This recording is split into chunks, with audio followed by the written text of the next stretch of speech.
Hello everybody, we're back again. It's summertime. It's time to make a summer recipe when it's summertime, right? So we are making baked beans. Now I know everybody has got their own favorite recipe, right? So again, I'm cooking from this cookbook, this Potluck for 33,000. This is a book put out by Dayton's years ago that will tell you how old this book is, but I love this book. Now, the one I'm making out of here is called Crock-Pot Baked Beans. However, over the years, I have tried different recipes and kind of come up with my favorite of them all mixed together. Does that make sense? So I enjoy other recipes. So I kind of incorporated things from those recipes into this recipe.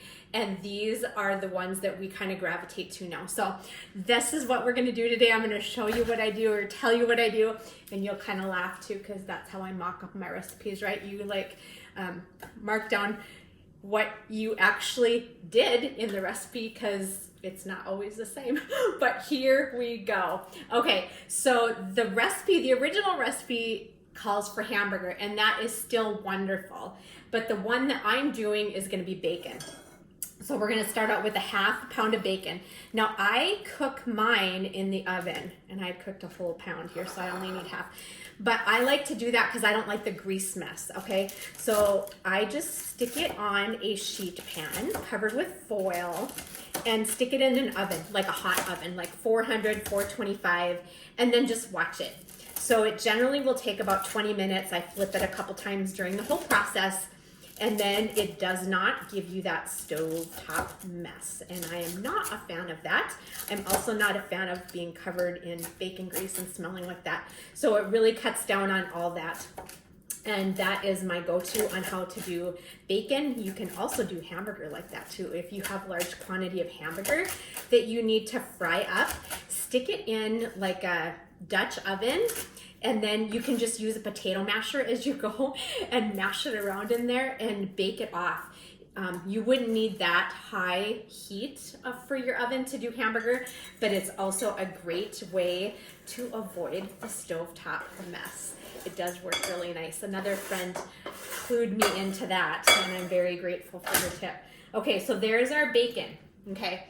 Now I am actually making a smaller amount because I want this to fit in my smaller size crock pot. So it's just going to, again, start with a ½ pound of fried bacon.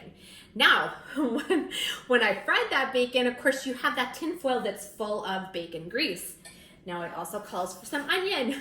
It calls for a small onion chopped. I like to cook mine off before, so I have cooked it in some of that bacon grease. So I'm gonna put my onion in here as well. So far we have pretty standard ingredients for baked beans, right? You see bacon in a lot of recipes. Now let's get to the bean part. Okay, so this is gonna call for the larger can of baked beans. I use the bushes. I just prefer them. I do think it makes a difference in the flavor profile, so I do like to use the bushes when it comes to the beans that are already spiced rather than the store brand, because I've tried them both, and this is what I like to use. Okay, so then here's the deal. You can add another type of bean, and this would be the smaller can, okay, just a standard like soup can size. Now I use black beans. You have to drain these first, like have to drain them. They come in like a black sludgy stuff. You don't want that on there. So just rinse them off and drain them, and then you are good to go. Okay, so there is the bulk of our recipe. Now we just pretty much need to create the sauce to put on top of this, okay? So again, here's where I started my tweaking. So for this amount, and again, if you wanted to double this recipe, I would recommend you use, for your second can of smaller beans, use a different one, okay? So something like butter beans are good, like the mini ones, not the big ones, or a northern bean, the white ones, just for another color combination. They look really pretty that way. Okay, so we need a tablespoon of mustard. Yellow mustard. We want the acidic, vinegary kind, okay? And then I am going to use 2 tablespoons of molasses. Most recipes are going to call for brown sugar. I substitute the molasses. It gives it that deeper flavor. I don't know how else to describe it. Brown sugar is wonderful, and I think if you don't have molasses, I probably wouldn't go out and buy molasses just for this recipe, but it does really give that flavor profile a deeper flavor. So if you had brown sugar instead of the light brown sugar, use the dark. I think that again would give you a little bit more depth of flavor in that regard. Okay, next thing we're gonna do is garlic powder, cayenne, salt, and pepper. So that's how this is all flavored. So we're just gonna shoot some salt in here. I'd say I'm probably putting about a half a teaspoon in there because we want to season it. And then same with the pepper. We want to use, again, I'm a big pepper fan, so I'm probably gonna use a little bit more than most folks would. I probably used closer to a teaspoon of that. Now the garlic powder, we're gonna use about an eighth to a quarter of teaspoon. So not a ton, just to give it a little flavor. And then we're gonna use some cayenne pepper. And again, if you don't have these spices, especially if you don't care, let's say you have garlic salt instead of powder, then cut back on your salt. Does that make sense? You can always swing stuff. I don't always recommend going out to buy a specific ingredient unless you're going to be using it pretty regularly, because they do get stale. You have to use your spices just like anything else. Once air gets in there, they do start to get stale over years. Thank goodness they will last that long though. Last thing, other than my secret ingredient, we're going to add some liquid smoke. And again, this gives it smokiness because I like that flavor. Now this is a concentrate, so I'm going to use about half of a tablespoon. And again, you know, this is gonna be the flavor profile that you want it to be. So if smokiness is not your thing, leave it out. That is not a problem at all. And then we just need ketchup yet. We need some ketchup. Okay, so again, I like Heinz. I don't think I'm alone in that department. I'm a little bit picky about my ketchup. We're gonna use a half a cup of ketchup. So right from the container, half a cup.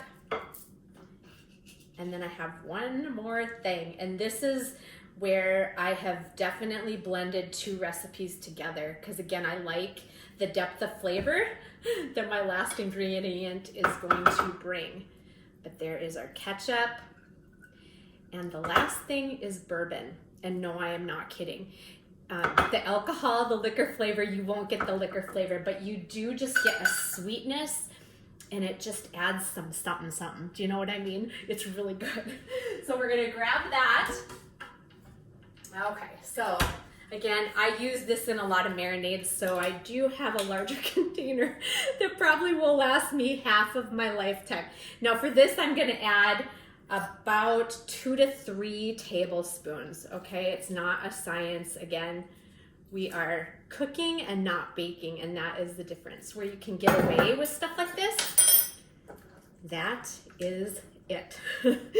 That is it. So then all we need to do is heat this up, of course. And if you wanted to stick it in a Dutch oven and put it in your oven to bake, put it on the stove top, you could do that as long as you didn't burn it, or a crock pot is really ideal. They just heat up wonderful. And these I'm not even serving until tomorrow. So I'm just gonna stick them in the innards of my crock pot, throw them out in the fridge, and they're good to go for tomorrow. So simple. And yeah, I hope you give it a try. I'm sure that you've come up with your own variety of what you love in your baked bean recipe, right? There's so many varieties out there, but it's never too late to try something new. Try adding something you never have. Maybe it's bourbon, maybe it's liquid smoke, maybe it's a little garlic powder. There's nothing wrong with giving something else a try. So I hope you give this a shot. Let me know what you think. I hope you have something great planned on your agenda, and I hope you have something wonderful planned on your menu. Have a great day, you guys, again, and thanks for tuning in.